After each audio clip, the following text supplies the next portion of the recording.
Hi, you guys. Welcome to Money Series number 6. Today we're going to talk about budgeting and how to track that. And then we're also going to talk about one of the things that you're going to need to do for when you turn 18. So let's get right into it. So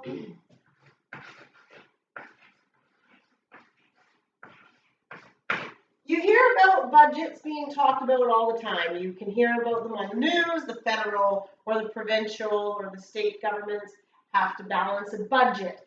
And what does that mean? That means that we balance the money coming in, the money that's coming in, and the money that's going out.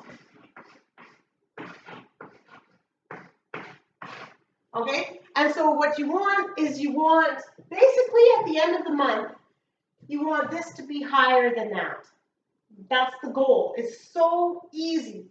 You just want to make sure that this is more than this. So what you're going to do is you're going to get a notebook.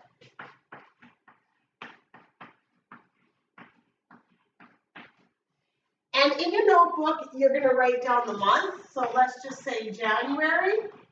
And you're going to write down the year. So let's just say 2021. Okay? So in your notebook, you're going to write down on one page only the month and the year. Now, you're going to have your income. If you only have one job, then that's the only income that you're going to have. If you have, I don't know, an allowance, if you have a side gig,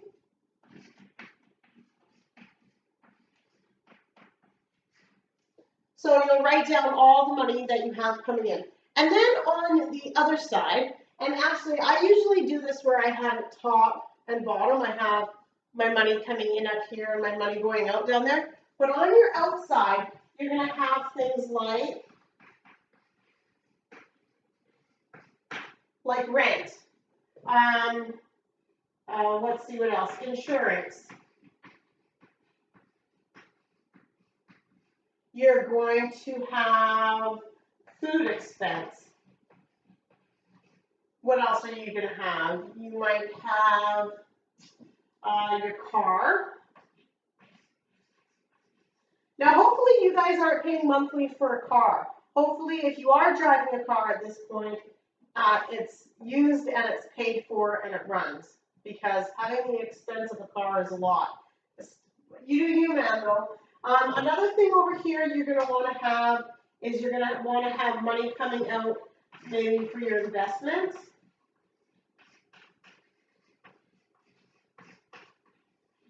And also coming out, you probably have a phone. And another thing that you should have listed in here that's coming out is those automatic,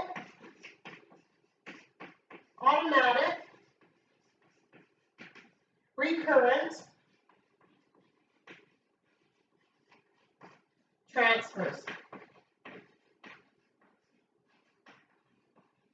Right? That automatic recurrent transfers that we've been talking about. And so every single month, you're going to start a new page. You're going to write down the month. You're going to write down the year. You're going to write down how much money has come into your bank. And you're going to write how much money has to come out. And so at the end of the day, you want, if this was a scale, you want this bucket to be higher than this bucket. Well, let's see. Yeah, I guess it would be the opposite way around. You would want more in this bucket to be heavier, I guess, than that one. So you want more money coming in than going out. Now, if you've done this and that's not the case for you and you have more money coming out than is going in, you need to cut back on some of this. So maybe you need to find a place that the rent costs a little bit less. You can look for new insurance providers. Maybe the type of food that you eat Maybe you're going to have to decrease that. Maybe it's going to have to be a little bit cheaper food. Maybe you eat beans and rice instead of steak and eggs.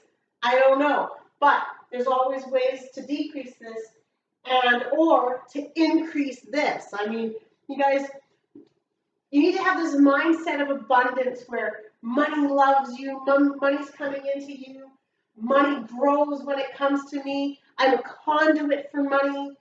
You just need to remember that. Be a conduit of money. Be a conduit of money. It's amazing.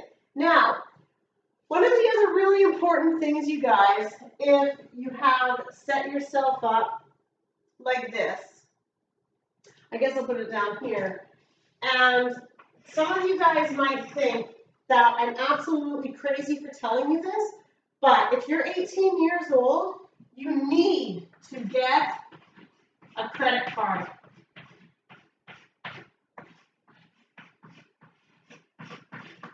You have to get a credit card. Here's what I'm going to tell you about this.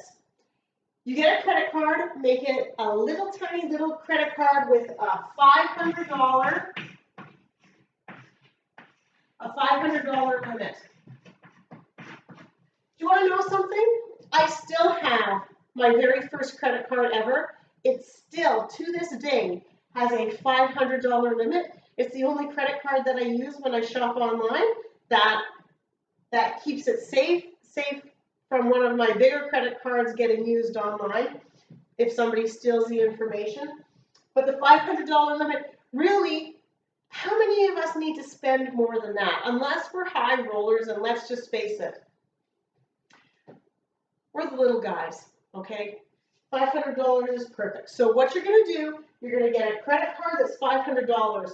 Now, the different financial institutions have different credit cards. You guys, a credit card is a product. You can shop around for a credit card that gives you points. You can shop around for a credit card that has a different interest rate. The interest rate really for you shouldn't matter, because what you're going to do is you can maybe go buy one thing every month on this credit card, one small thing, like say for example a slush. I don't know, go to the side store, the corner store, and get yourself a slush for $5. Pay it off immediately. So you want your credit card to be linked to your financial institution so that you can pay it off right away, and you pay it off the day that you use it, right? We are only using this credit card to build ourselves a credit rating. So you want your credit card to be in your own name, nobody else's name. You don't add a second person. You get it in your name, you get a $500 limit, and you start building your credit. You're never going to be able to, get a house or buy that future car if you need credit for it. You need a credit card, and you need to learn how to budget your money. And so you guys, that was a pretty quick money series number 6, but these are really, really important things for you guys to know. This budget notebook, I've had a budget notebook for years and years and years, going back over 10 years, where I have always kept track of the budget. And that helps us get ahead. That helps us give us a really good idea of where we're at.